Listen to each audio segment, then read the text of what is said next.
This evening, let's explore Buddhadasa Bhikkhu's take on mindfulness with breathing.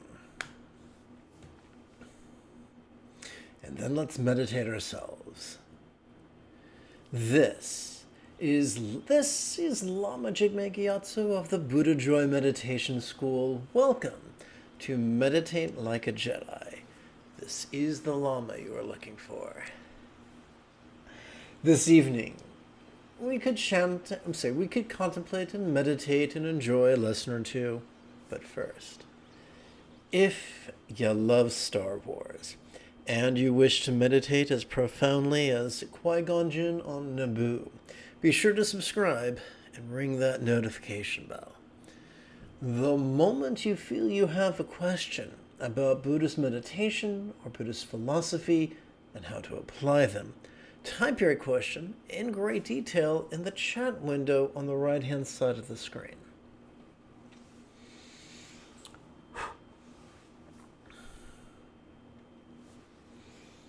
I'm now going to read to you from Buddhadasa's text, translated by Santikaro Bhikkhu.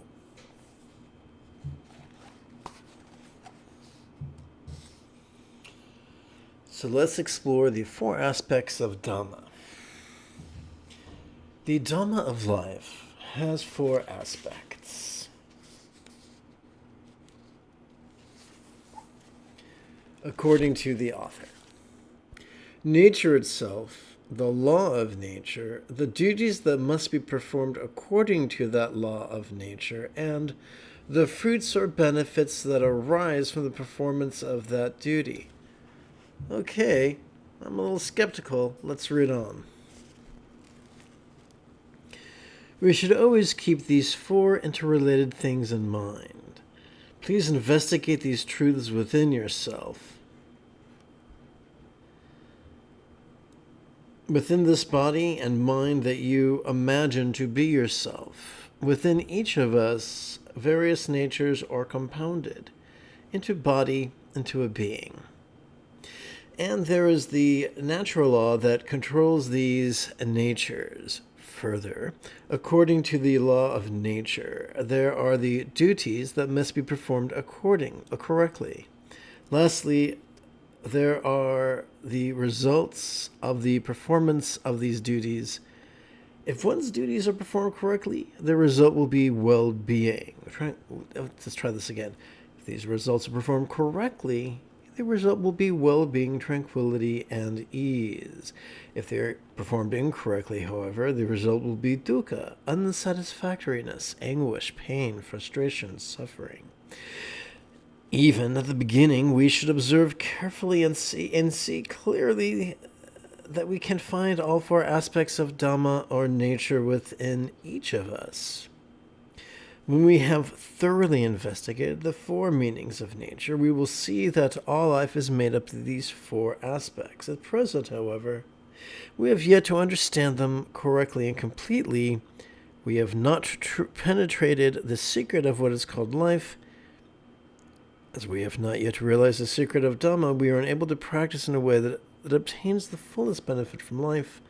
Let us take the time to thoroughly study the Dhamma and the secret of life, that we might take full advantage of them.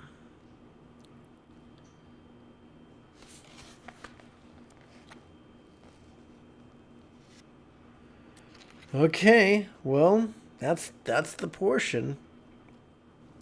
I'm not sure if the translator was eating mushrooms, but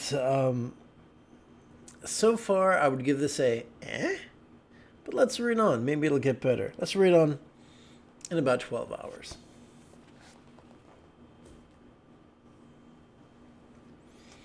I'm going to reach for my timer.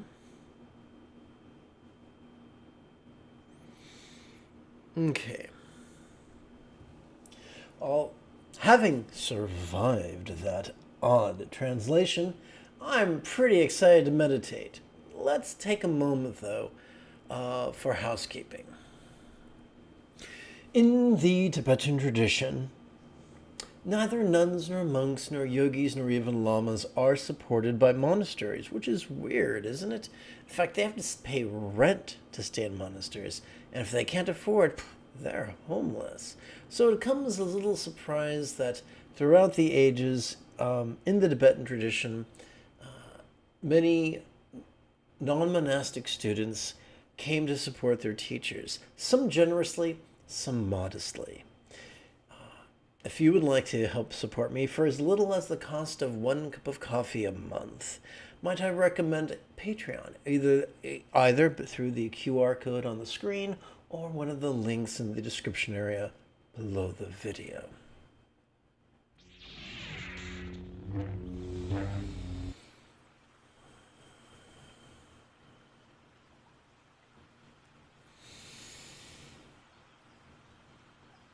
This is my adaptation of 16 exercises inspired by the Anapanasati Sutta and 8 exercises inspired by the Metta Sutta for a total of 24 exercises. It has been my experience that when practicing these exercises, we taste of liberation. And by mastering these exercises, we are enlightened. It's my experience that we can master. The Buddha promised that it's possible to master this path in less than 7 years, or 7 quarters, or 7 months, or 7 fortnights, or 7 weeks, or even 7 days. It's been my experience that there's a 2-phase process. First, you get comfortable with meditating 5 minutes every 12 hours. And then the second week, 10 minutes every 12 hours. The third week, 15 minutes every 12 hours. The fourth week, 20 minutes every 12 hours. The fifth week, 25 minutes every 12 hours. The sixth week, 30 minutes every 12 hours. The seventh week, 35 minutes every 12 hours. The 8th week, 40 minutes every 12 hours. The 9th week, 45 minutes every 12 hours. The 10th week, 50 minutes every 12 hours. The 11th week,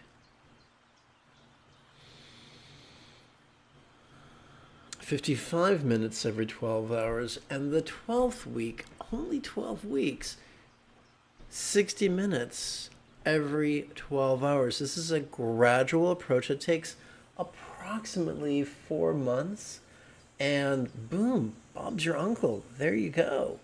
At that point, you reach what I like to call cruising altitude. And then you can start flirting with the idea of, at home, practicing a 1-day retreat.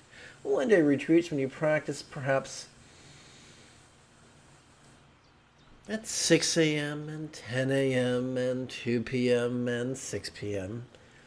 And during the meditation breaks, you tend to your house or your pets or your partner or your children or all the above. They could come to look forward to you doing your 1-day retreat every once in a while because during the meditation breaks, you're more present.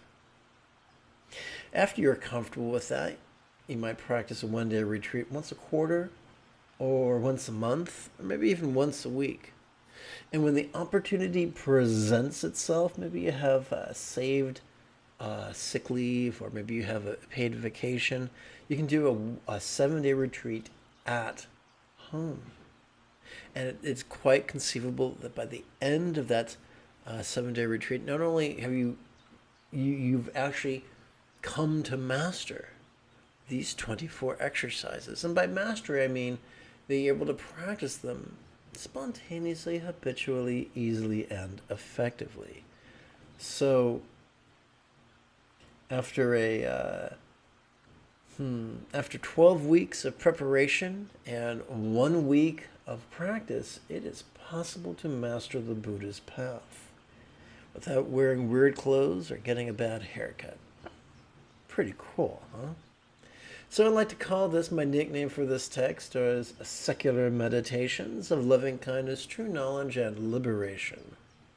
I got the phrase true knowledge and liberation from my favorite translation of the Anapanasati Sutta. It's from in the corpus of Buddhist literature. The Anapanasati Sutta is recorded more than once.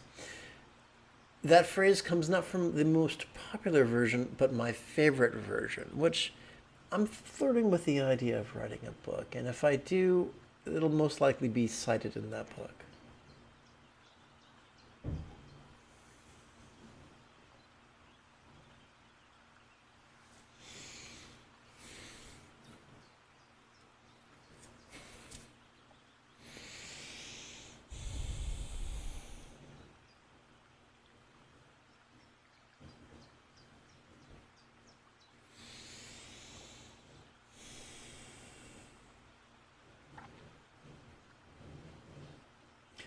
All right.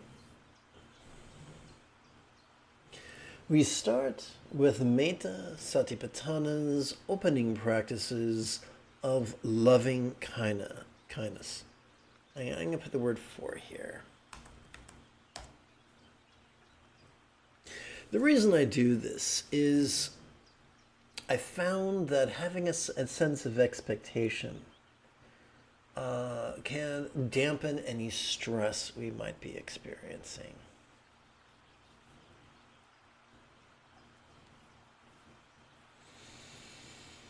We now come to the first of 4 opening practices, where we lovingly wish that each being's circumstantial needs are met in the most sustainable way. Consider, if you would, the noun boon. It serves as a monosyllabic synonym of good fortune. So we're not, we're talking about things that every sentient being desires: food, shelter, clothing, medical care, education, an opportunity to use our talents and interests in a way that serves our fellow beings. These are things we long for.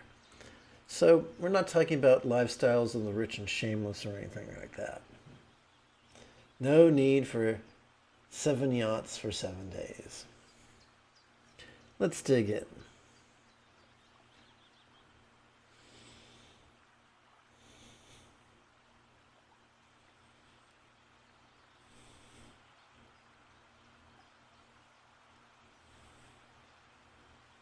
So it's like we are reaching into a box, pulling out a dog treat, and tossing it to a puppy or a hound.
Now we come to the second of the 4 opening practices, where we lovingly wish that each being's physical needs be met in the most sustainable way.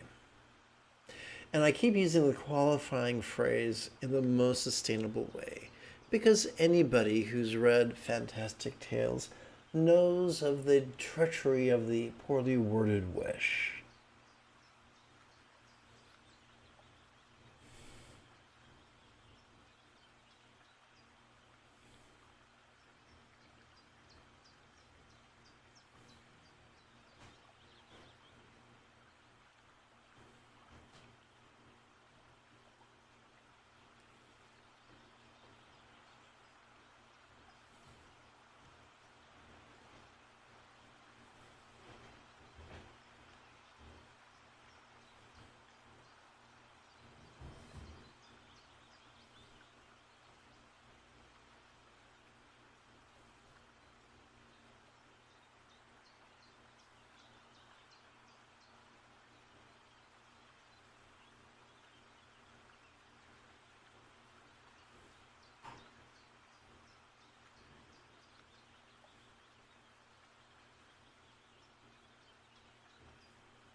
We now come to the third of the 4 opening practices, where we lovingly wish that each being's interpersonal needs are met in the most sustainable way.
Now we come to the 4th of the 4 opening practices, where we lovingly wish that each being's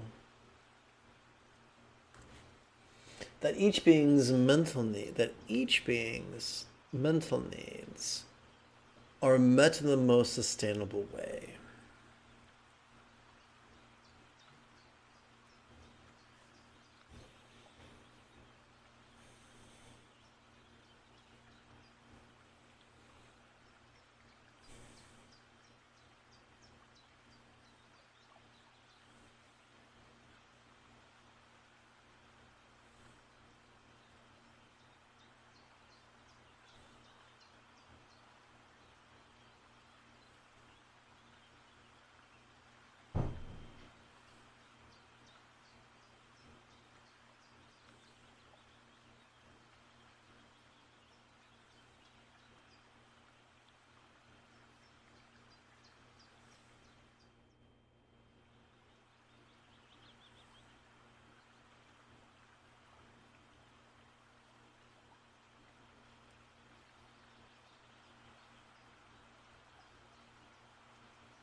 We continue with Kaya Sati's 4 preliminary practices to center our bodies.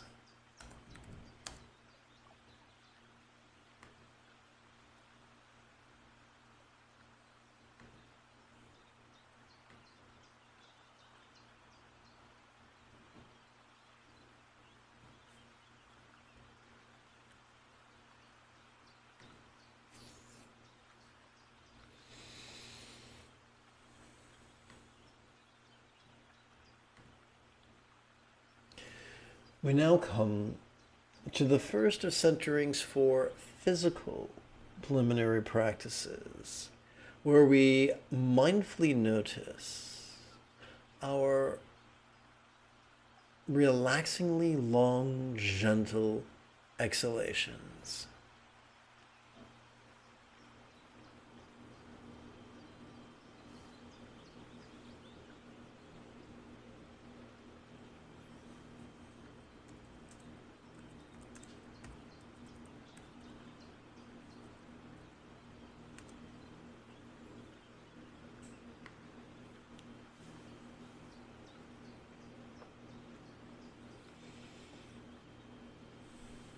During the in-breath, we silently and mentally recite the verb breathe.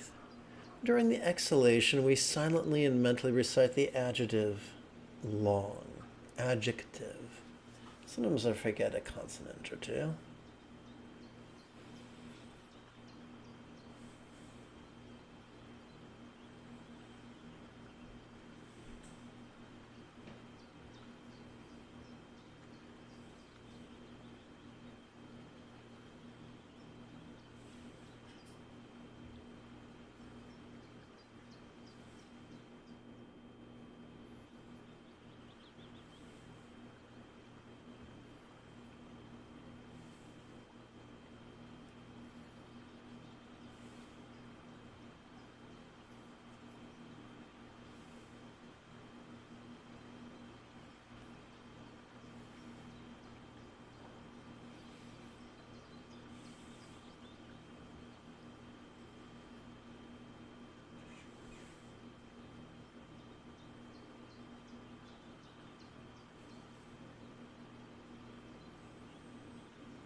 Now we come into the second of centering's 4 physical preliminary practices, where we mindfully notice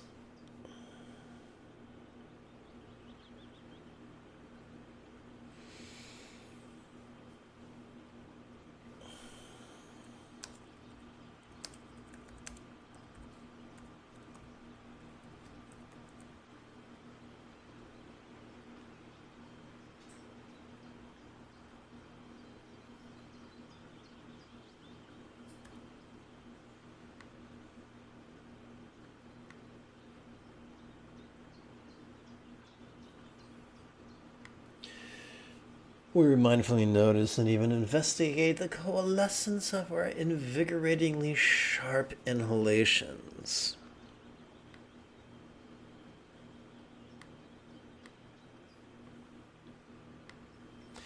During our in-breath, we silently and mentally recite the adjective short. During the exhalation, we silently and mentally recite the noun breath.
As an aside note, mindfulness is the first enlightening factor. Investigation is the second enlightening factor. Coalescence is the sixth enlightening factor.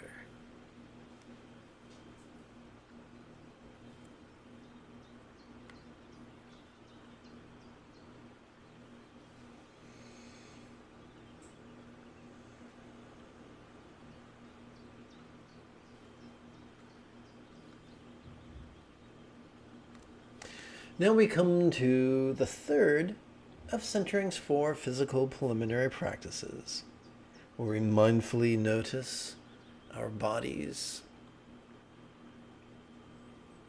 in the most sustainable way.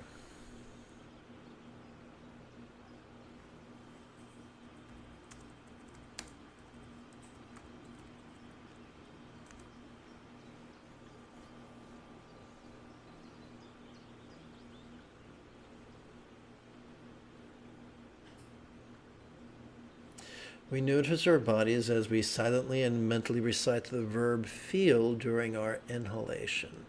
The object of our awareness, our bodies, we silently and mentally recite for the noun form, which serves as a monosyllabic synonym for bodies. We do this during our exhalation. That was a bit clunky, wasn't it? So let's try that again. As we breathe in, we silently and mentally recite the monosyllabic verb feel, which functions as a synonym for notice. And during our exhalation, we silently and mentally recite the monosyllabic noun form, which functions as a synonym for bodies. By the by, if you've just joined me, welcome aboard. The moment you have a question about Buddhist meditation or Buddhist philosophy or their application, immediately type that question in great detail in the chat window on the right-hand side of your screen.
Ouch.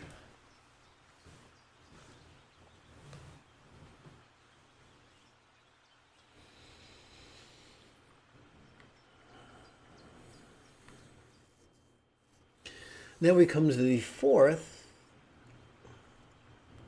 of Centering's 4 physical preliminary practices, where we allow our bodies to tranquilly relax in the most sustainable way. Tranquility serves as the 5th enlightening factor. On the in-breath, we silently and mentally recite the noun form. During our exhalation, we silently and mentally recite the verb ease, which functions as a monosyllabic synonym of the verb relax.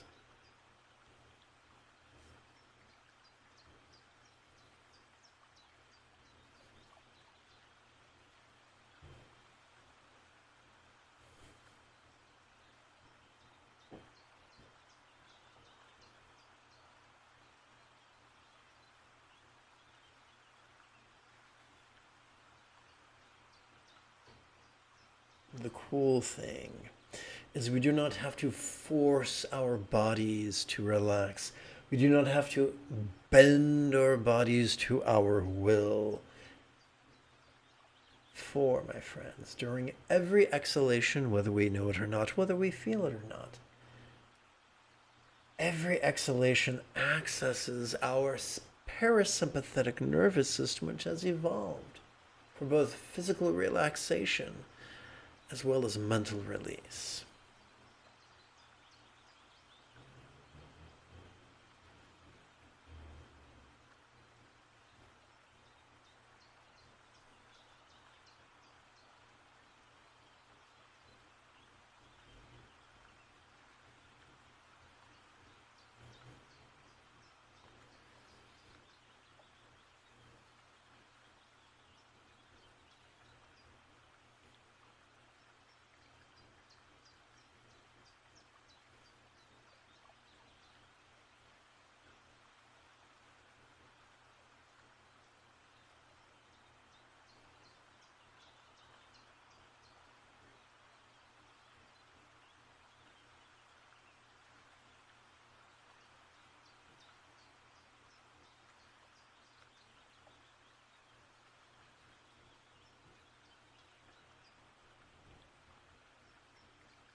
We now continue. We continue with Vedana Sati's 4 practices to center our feelings. In this context, feelings is not limited to our emotions, although it does include them. It also includes physical sensation. And to a larger degree, well, I don't want to get ahead of myself. So we're using the term in a very vague way. We now come to the first of 4 feeling-oriented centering practices, where we savor the first jhana's blissful joy that flows from gently grinning with the corners of our mouth, the apples of our cheeks, and the crow's feet of our eyes towards our bodies of flesh, blood, and bone. Joy, by the way, is the 4th enlightenment factor. Maybe I'll get creative and put that right here. There we go. Let's put a little footnote there.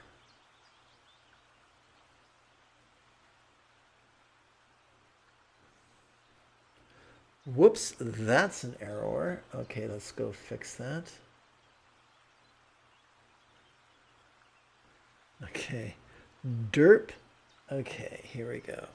4th. Now.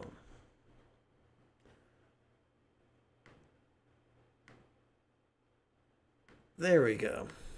Footnote installed.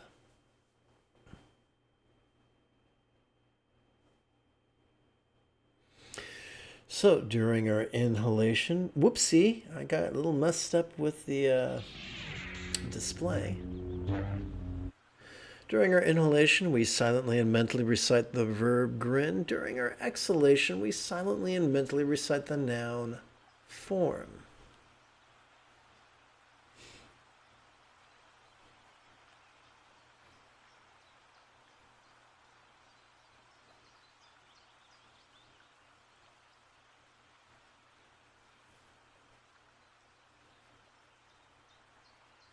When I first was taught a version of this many decades ago, I was astonished that my very disabled body could feel joy, bliss. It was a delight.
Now we come to the second of 4 feeling-oriented centering practices, where we savor the second jhana's peaceful joy that comes from gently grinning with the corners of our mouth, the apples of our cheeks, the crow's feet of our eyes. Here it comes. Here's a new bit towards our coarse minds, emotions, intentions, thoughts, memories, and imaginings. So during the inhalation, we silently and mentally recite the verb grin. During our exhalation, we silently and mentally recite the adjective coarse. Now, coarse here, there's many meanings of coarse. We don't mean coarse here in a judging way, like, thoughts are bad, perceptions are good. It's all good, just different. And it's useful to know the difference.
Now we come to the third of 4 feeling-oriented centering practices, where we savor the third jhana's contentment by mindfully noticing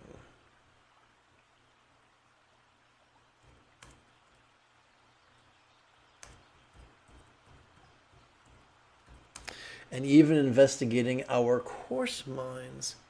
Here we go. Emotions, intentions, thoughts, memories, and imaginings. Now, let's explore the word investigating for a moment. Let's see here. Let me get clever. Put word second in here. And then make it real small.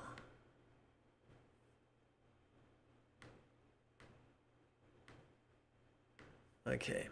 So investigation is the second enlightening factor. And it's pretty much the opposite of being defensive. There's this wonderful line in, oh gosh, I think it's the second season of Ted Lasso. Wonderful show. And in it, one of his employees is just furious at him. And Ted Lasso, instead of being defensive, says the opposite. It's all, great, tell me what I did wrong. Give me an education. Isn't that wonderful? Don't you wish whenever you're angry with someone, they were that open and vulnerable with you? Often we are defensive with ourselves, and we are so busy justifying, minimizing, and rationalizing the things that we judge ourselves about that we lose opportunity to learn. And there's a lot to learn from when looking at not only our intentions, but our emotions. Our emotions can be anywhere from the glorious to the grotesque. As we breathe in, we silently and mentally recite the verb feel. As we exhale, we silently and mentally recite the adjective chorus.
Now we come to the fourth of 4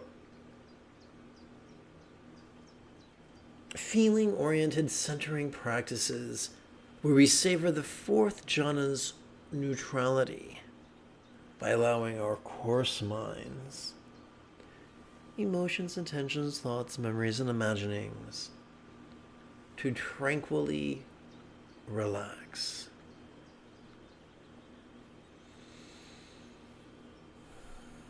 During our inhalation, we silently and mentally recite the adjective chorus. During our exhalation, we silently and mentally recite the verb ease. Oops, I'm having some trouble with myself. Oh, now I'm teeny and tiny. Now I'm looking like Kilroy. Okay, let's see if I'm still in frame. Okay. Look like a kid in a booster seat. All right, here we go.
So the neutrality here is not saying we no longer feel desire or dread, hope or fear. It means we're no longer shoving at our emotions or reaching for emotions. We are accepting our emotions.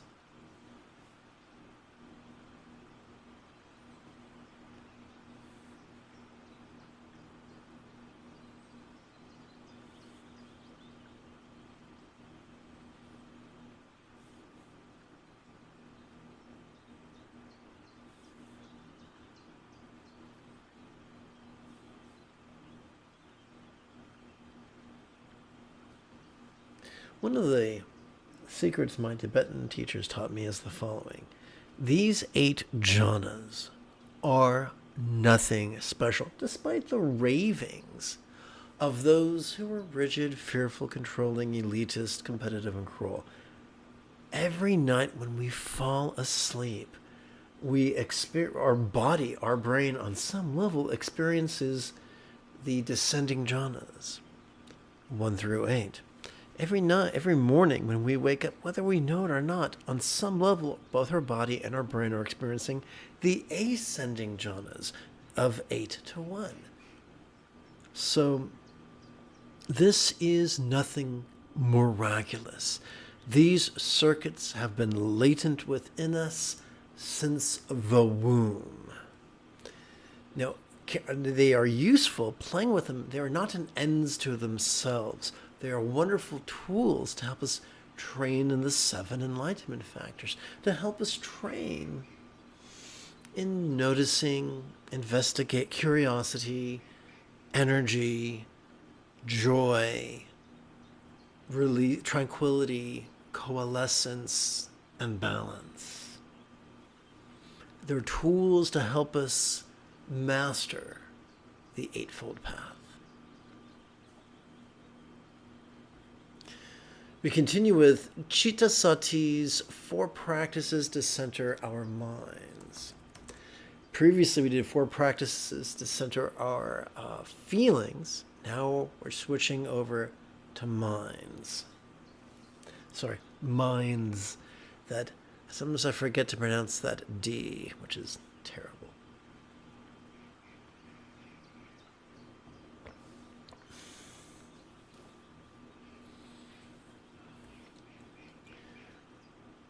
Now we come to the first of 4 mind-oriented centering practices, where we savor the 5th jhana's sphere of infinite spaciousness by collectively noticing our fine minds, sights, sounds, sensations, flavors, scents, and the like.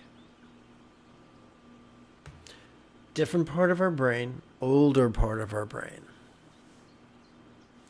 During the inhalation, we silently and mentally recite the verb, watch. During the exhalation, we silently and mentally recite the adjective, fine.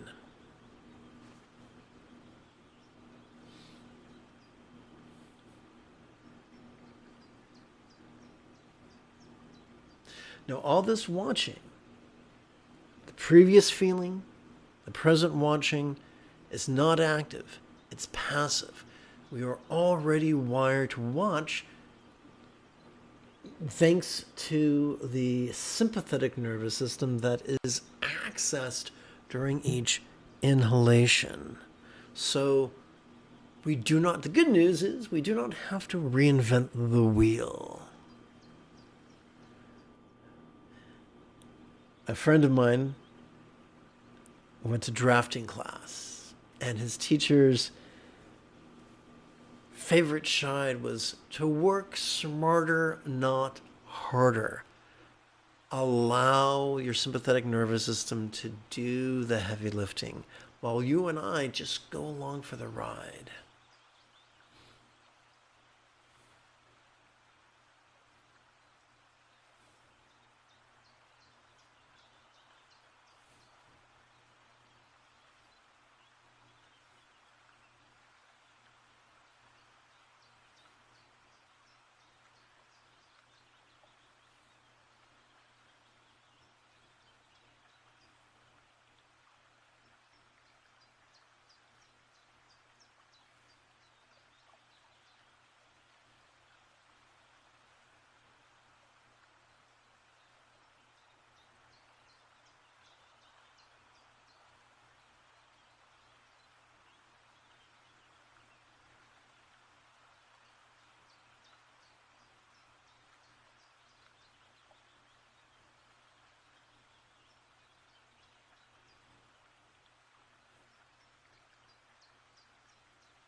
Now we come to the second of 4 mind-oriented centering practices where we savor the 6th jhana sphere of infinite awareness as we allow our fine mind.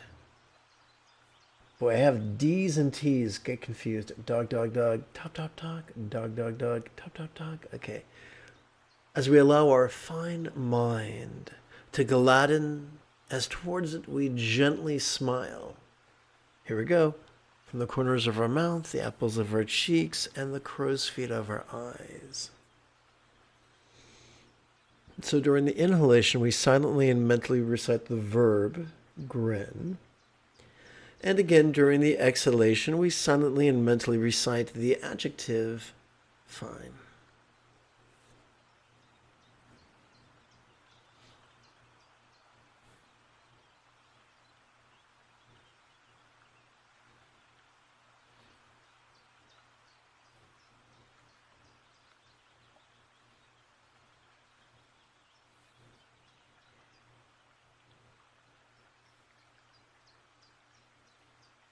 Of course, remember our fine mind, our subtle mind, refers to our mind's ability to see, hear, feel, taste, smell, and the like.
Now we come to the third of 4 mind-oriented centering practices, where we savor the 7th jhana's sphere of non-graspability as we allow our fine minds, seeing, hearing, feeling, tasting, smelling, and the like, to tranquilly relax in the most sustainable way. During our inhalation, we silently and mentally recite the adjective fine. During our exhalation, we silently and mentally recite the verb ease, which functions as a monosyllabic synonym of the verb relax.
Now we come to the fourth of 4 mind-oriented centering practices, where we savor the 8th jhana's sphere of acquiescent non-labeling,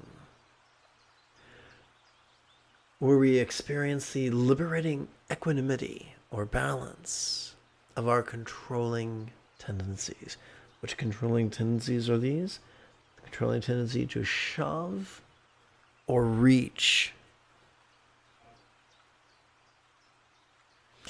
During our inhalation, we could silently and mentally recite the monosyllabic adjective fine. During our exhalation, we could silently and mentally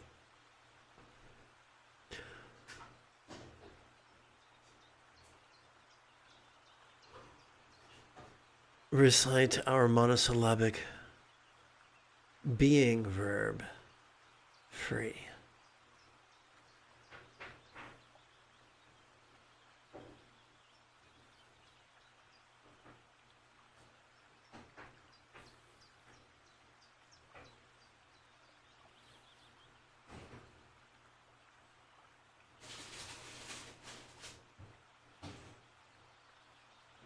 Now, there's nothing wrong with discerning between that which is dangerous and that which is beneficial.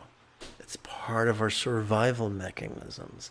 The difficulty that comes is not is treating an advisor, our ability to discern, as a slave driver to fuel the fires of our neurosis.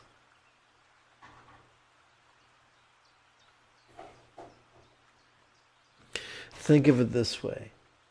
The neurotic can contrast in the mind of your eye, or the eye of your mind, the neurotic way a white belt might spar with perhaps the way a grand master might spar. One is the one is very nervous and very anxious, has no idea what to expect, and he's going to block as if his life depended on it. And the master, he's sparred for years, and he knows what to expect and how to deflect and parry and strike and kick with the minimum amount of effort and the maximum amount of grace. And that's what we are inviting into our lives in a non-violent way.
Again, we switch gears. We continue with Dhammasati, or also known as Anika Vipassana's practices to contemplate impermanence.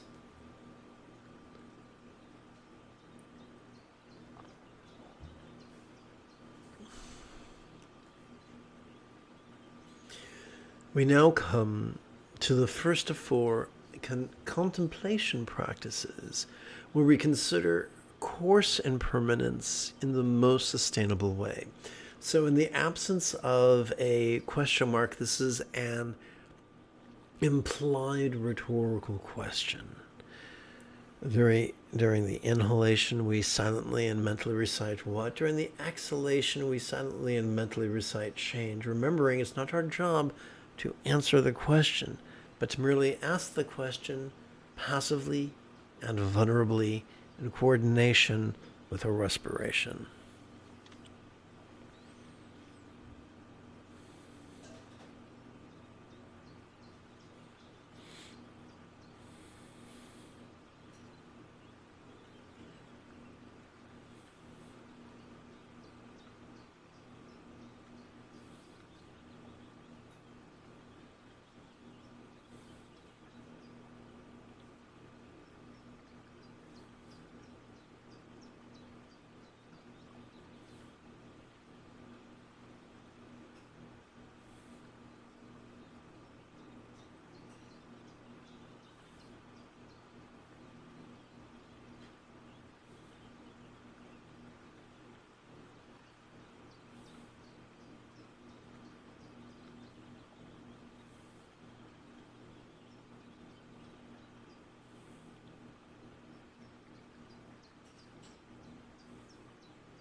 Now we come to the second of 4 contemplation practices, where we consider fine impermanence in the most sustainable way.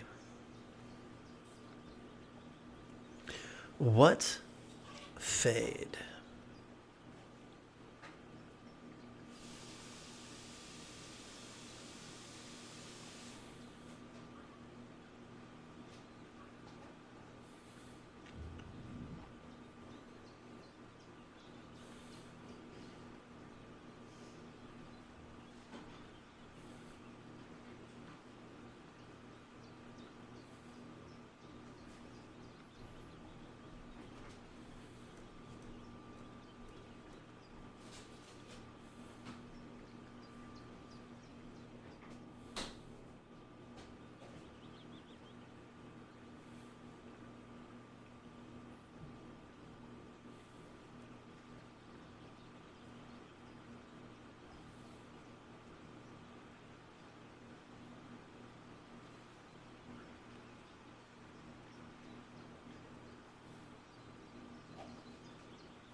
Now we come to the third of 4 contemplation practices, where we consider very fine impermanence in the most sustainable way.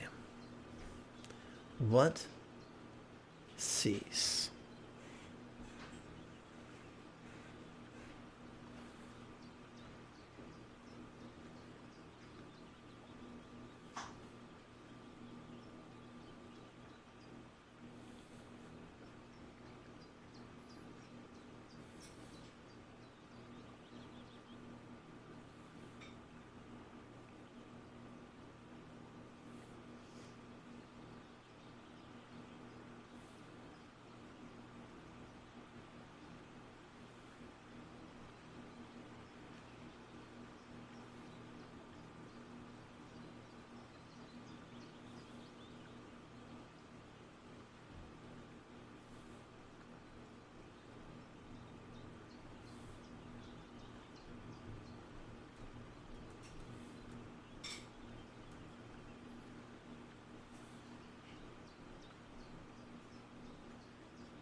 Now we come to the fourth of 4 contemplation practices, where we consider relinquishment or release in the most sustainable way. What? Yield.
we conclude with Sila Satipatthana's 4 closing practices of kind ethics. If you've just joined me, when you have a question about Buddhist meditation or Buddhist philosophy or how to apply them, immediately type your question in the chat window on the right-hand side of the screen.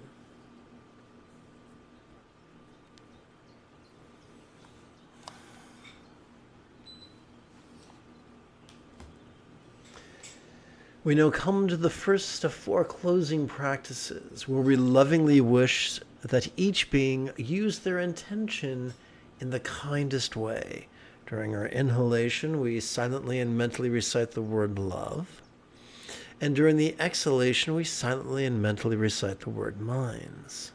Now, our job is not to be Gandalf the Grey or Galadriel the Golden and try to work spooky, spooky magic, although there's nothing wrong with that if you can. Our job is not to emote or visualize or believe. If all we do is silently and mentally recite these words in harmony with our inhalation and our exhalation and our relaxation, our intention will be strengthening the neural pathways responsible for empathy.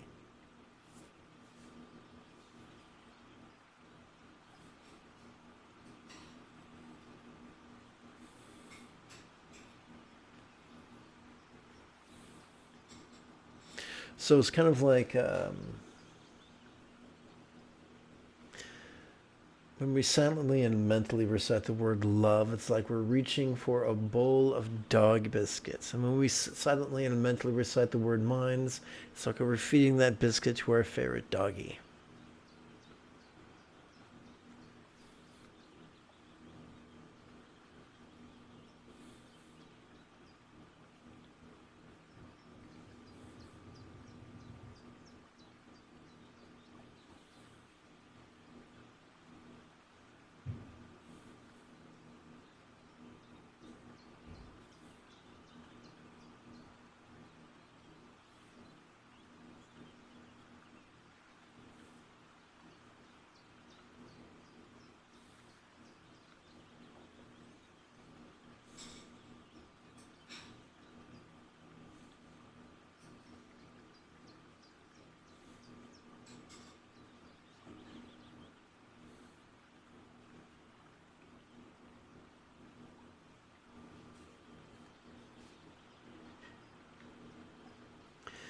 Now we come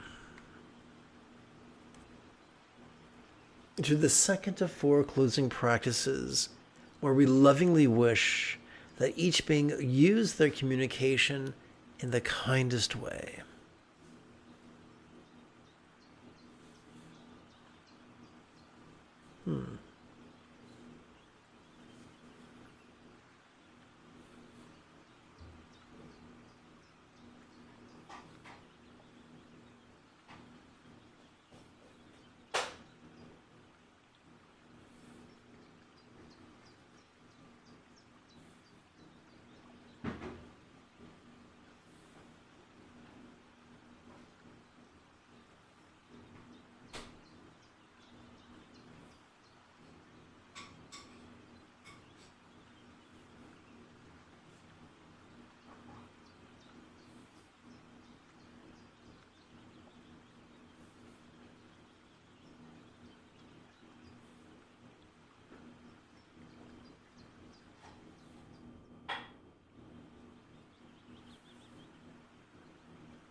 Now we come to the third of 4 closing practices, where we lovingly wish that each being use their body in the kindest way.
At last we come to the fourth of 4 closing practices, where we lovingly wish that each being use their circumstance in the kindest way. So how does that mean? It means instead of being a controlling Karen, instead of being a competitive Chad, we choose to be a kind and cooperative Bodhisattva. We are using the word lots as a monosyllabic, one moment. We're using the word lots as a monosyllabic synonym of circumstance.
If you feel that I have earned it, please type something in the chat window. Give this live stream a thumbs up and share it with your friends. In approximately 10.5 hours, I would very much like to return to lead tomorrow's early morning live stream. Until then, may you and yours be happy and healthy. And if you are as geeky as me, this is the way.